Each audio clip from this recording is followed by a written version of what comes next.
Kha Gai, Thai coconut chicken soup. Cheers.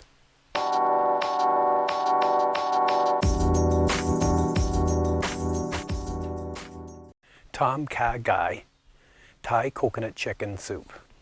The recipe for this is below in the comments. First thing we want to do is take our bone broth. That's nice homemade bone broth. We're going to bring it up to a boil.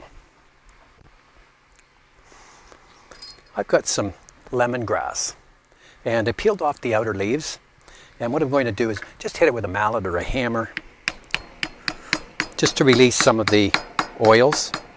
We're only going to use the bottom 6 inches. And I've got a spice bag. This is actually cheesecloth on a string, which worked perfect. So I'm just going to lay that flat. I'm going to cut off the bottom 6 inches. That's all I want. Throw the rest away. I'll just cut it up a couple of times.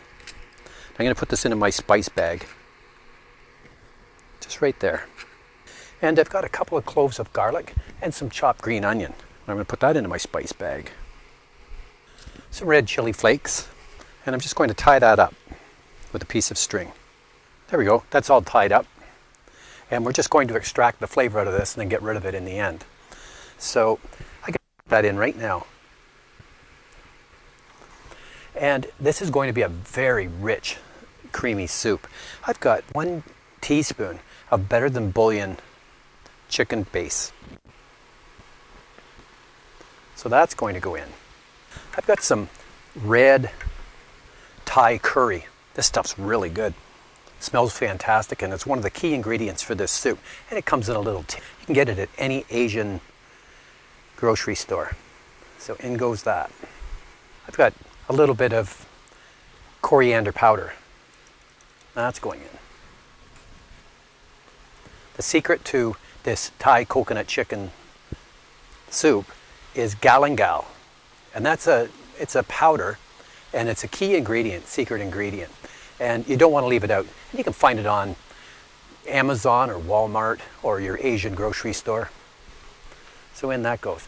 Now, you can use ginger, but this has a really nice peppery flavor. I've got some fish sauce. In that goes. So I'm just going to bring this up to, oh, that looks like a nice color. I'm going to bring this up to a boil, and I'm going to simmer it for 30 minutes. I'll see you in 30 minutes. Well, there's my 30 minutes on my Thai coconut chicken soup. I'm going to pull the spice bag, and I'll probably keep the juice that drains out of the bag. That's all spent anyway, so off that goes into the side. Okay, to finish off the soup, what we want to do is put in 1 can of coconut milk. This is a really good quality coconut milk. So I'm going to pour that in. You can go with a coconut cream if you want it really super creamy, which is good.